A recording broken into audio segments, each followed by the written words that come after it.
Greetings, and welcome to Garen Garrison's Luxury Goods Shop. Wow, there are a lot of you, and I've never seen one of those before.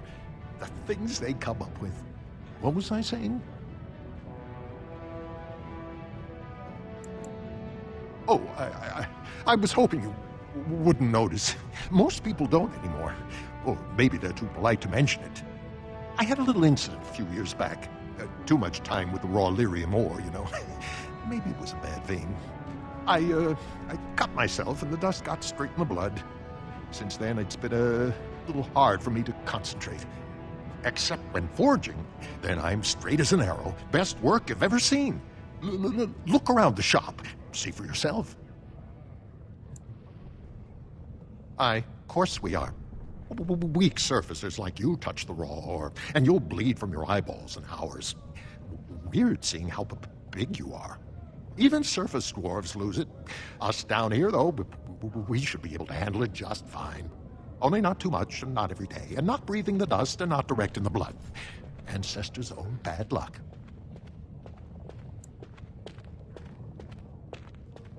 Not crazy, just a little forgetful. Don't worry, I'm fine when I work. Just look at my wares. I have the best blades here. Enchanted to hold fire, ice, anything you want to put in it. Right, best in the trade, you know. I work the ore myself.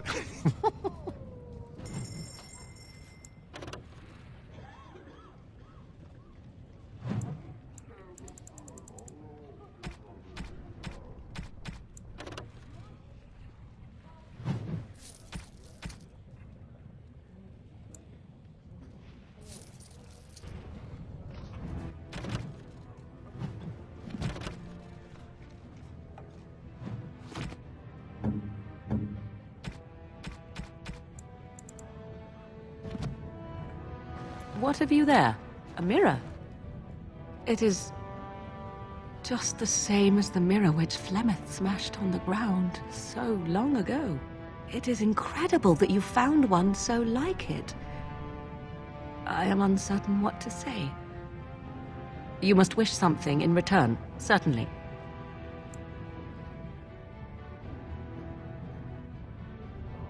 I have never received a gift. Not one that did not also come with a price attached. Perhaps there is a price to pay yet, hmm? If so, 'tis deserved. Thank you, truly.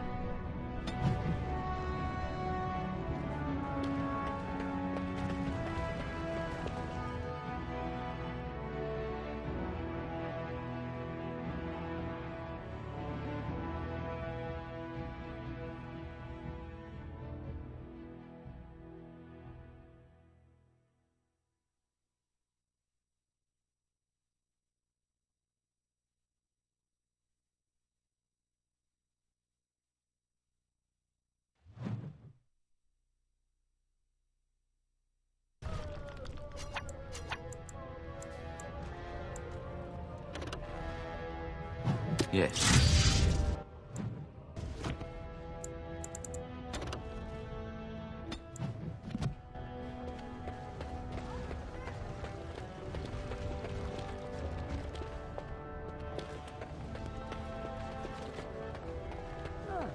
The social strata quickly makes itself evident no matter where one goes. You have come at a difficult time. Orzammar is ailing for want of a king. Grey Warden arrives in Orzammar, undoubtedly to offer assistance to Lord Harrowmont. The Idukans have held the throne for 370 years. That's long enough.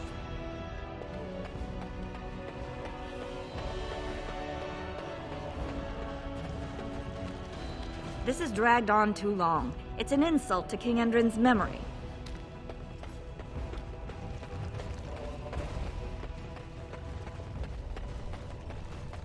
A new offensive is required against the Darkspawn, says Lord Balin.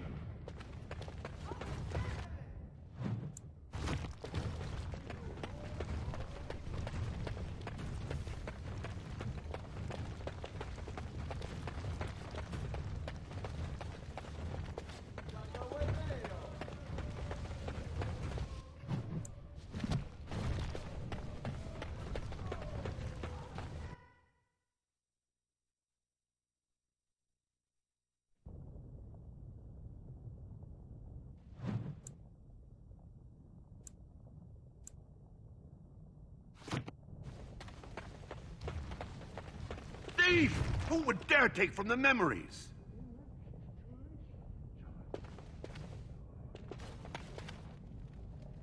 Warden, I'm outraged. A thief in the Shaperate. What have we been reduced to?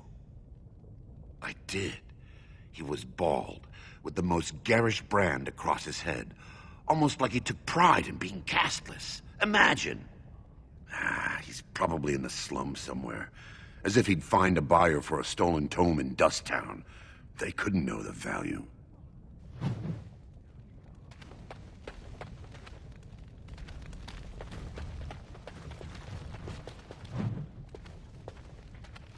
Oh, pardon me. Were you looking for a particular volume? Not that I could really help. I, don't know the libraries very well. I'm just doing some research. I was looking for something about the Ortan Tig. It was lost during the last Blight, and there aren't many records left. They were a noble house once, descended from the Paragon Ortan, who composed the grand epic of the Seven Brothers and the Ortonic Symphony. My mother's family believes they were descended from Kalana Ortan, who was training in Orzammar when the Tig fell. I'm even named for the house, Orta. Unfortunately, any records would be buried in the Tig's ruins, somewhere in the deep roads. A Grey Warden? Mother always said that if anyone could find the Tig, it was the Wardens. I hear Prince Balin and Lord Harrowmont have both been sending out small teams these days. Yes, if you can find the Tig in any records, that could do it. That could prove I'm a noble. If you could. Maybe now that you're looking. It's almost too much to hope.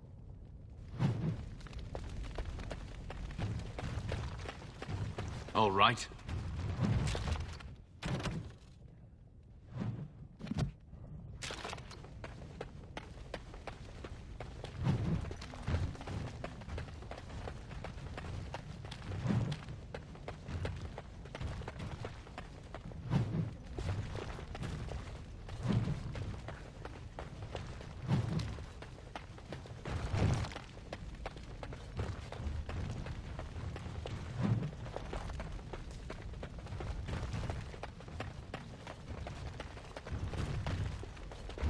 When I last walked this hall, Endrin was king and Orzammar was at peace. The memories often speak of the swiftness with which change overtakes us. But it is different to see it firsthand. I apologize, Warden. I should not burden a stranger with such thoughts. I am Zebor, the Shaper of Memories. The Grey Warden's visit has been recorded in the memories, along with all who accompany you. Ask, and I shall do my best to answer.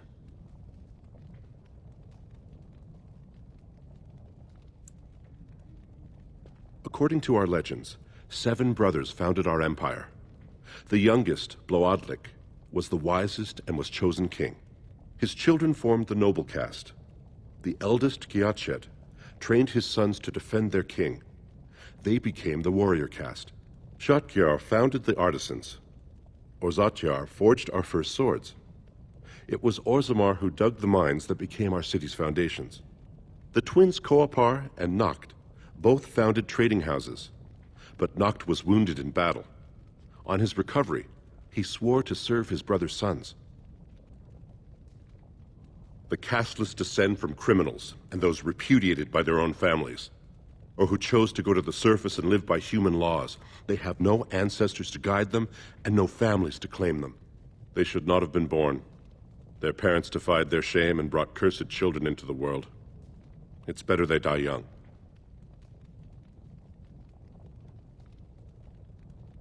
Their births are not recorded in the memories. In Orzammar, they do not exist. Is there something more pleasant you wish to discuss? All dwarves who die return to the stone as ancestors, to guide their families forever. But only one every few generations rises to Paragon. A Paragon is a dwarf whose accomplishments change Orzammar so much that the Assembly recognizes they've been born blessed. They are venerated as living ancestors and found a new noble house forever bearing their name. Branka is a Paragon, now and into death. She was born a smith, but her inventions caught the Assembly's eye. Before she had seen 20 years, she created a smokeless coal. It could burn in a cave without vents and no one would choke from it. It earned her paragon status. She went into the deep roads 2 years ago seeking out secrets of the ancient smiths. She never returned. We were a great empire once, outnumbering even humans and elves. We traded with your Tevinter Imperium, and our land stretched as far in the deep roads as theirs did above. Kal Sharok was capital then, but we lost too many battles. We lost our golems, and we lost our territory. Now the Empire is simply ruined tunnels filled with Darkspawn. They were once our highways beneath the mountains. Now the Darkspawn claim them and few venture there, except your order, who enter the deep roads when they retire, so they can die slaughtering as many Darkspawn as possible. The Paragon Caridin, a smith of unsurpassed genius, invented the golems. For years they were our weapon against the Darkspawn. One golem is worth a dozen dwarves in battle, but Caridin's Tig is far into the deep roads. When it fell, we lost his secret to creating golems. There are books about it along these walls if you would read more. Yes, we have only a few dozen left in Orzammar, and I do not recognize this one. Where did you find it? Every golem is precious to us. We'd pay a good sum for a new find. I'd sooner jump into a pit of lava. Unfortunate. Was there anything else? I must tell the rest of the Shaperate about this discovery.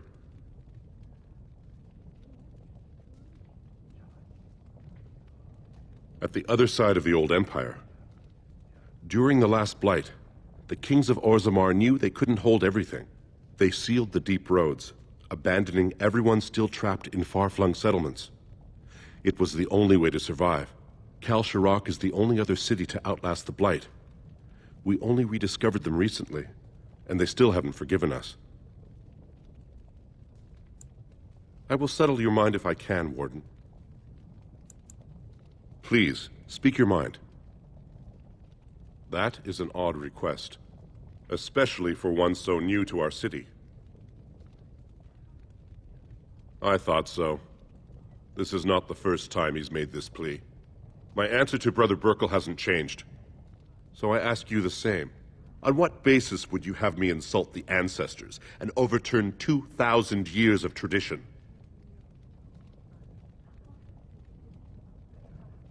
What sort of charities do you mean?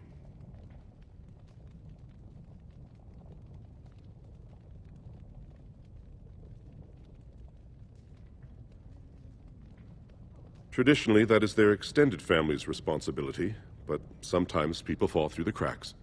Very well, he may hold a prayer meeting as he requested, if not build a new temple to his god. At least the words would come from one of our own.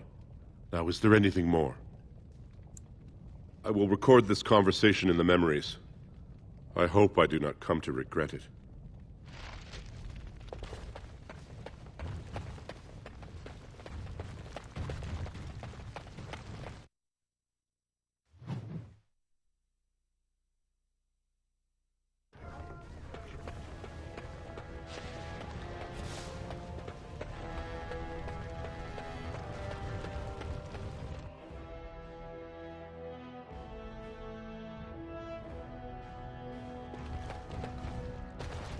Warden, welcome. It is always a blessing for Orzammar to host your order.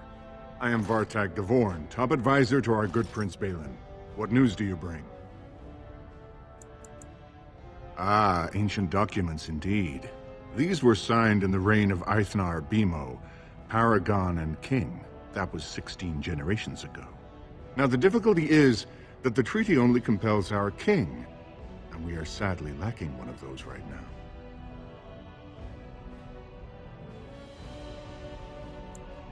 You must understand, Harrowmont hides behind his good reputation while sending spies and assassins. Balin can't know who to trust. It's been like a knife in the heart for Balin to see so many of his father's men stand with the usurper.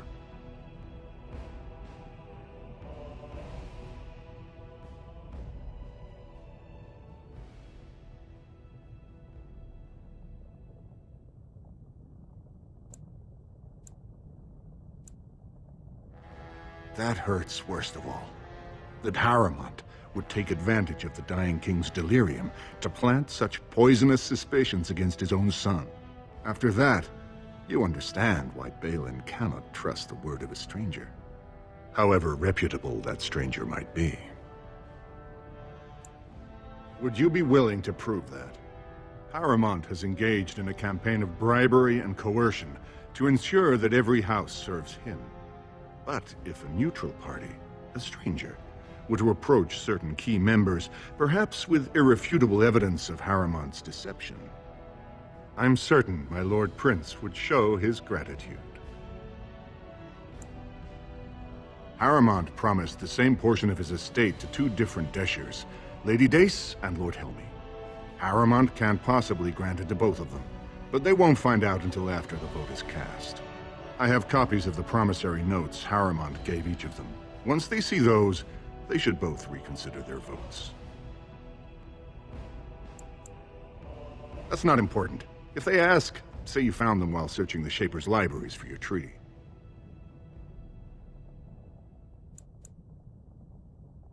Normally, the Shapers would handle this sort of accusation.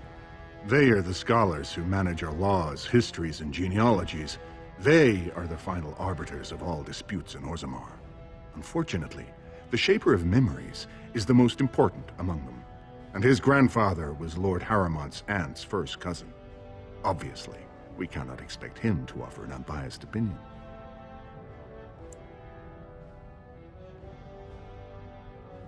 I guess I can't expect you surfacers to understand the importance of family in Orzammar. The Shaper is biased, and if you want Prince Balin's help, you'll have to show where your loyalties lie. Will you do it? Lady Dace doesn't leave the quarter much, but Lord Helmy's adventurous, likes to spend his time at Tapster's in the Commons. Remember, don't tell them you got these papers from me. You learned of them and drew your own conclusions. The Assembly is in session.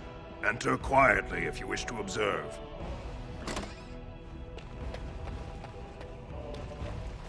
Your mind has gone to dust if you think we would pass such a writ. Half our houses would go broke without the service trade. The proposal is only effective until we have a king to ensure we are respected by the surfacers. Leaving you conveniently positioned to take over all contracts. I'll see your head on a pike first. Deshers, lords and ladies of the Assembly. I've already doubled the guard to prevent violence. Must I summon more? Steward Bandalore, Balin's sympathizers are tying our hands with trivialities. They may as well open us to the sky. I suggest we put the matter to a vote. And I suggest you have a taste of my family's mace. Enough! The Assembly is in recess until the members can regain control of their emotions.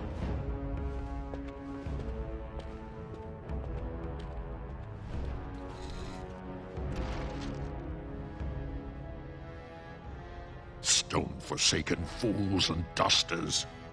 I'm sorry. This is the Assembly of the Clans. Only Deshers and occasional guests of state are allowed in. Forgive me. I am so exhausted. I completely forgot about the message from the Gate Guard. Welcome to Orzammar, Warden. I hope you can forgive our unrest. The loss of our king has hit us hard. Respect for your role is great, but you won't receive a proper hearing until we have a king on the throne. I must admit, Warden, I am at a loss myself. It lies with Prince Balin or Lord Harrowmont, and they are slow to trust anyone in these uncertain times. I only wish there was more I could do for you.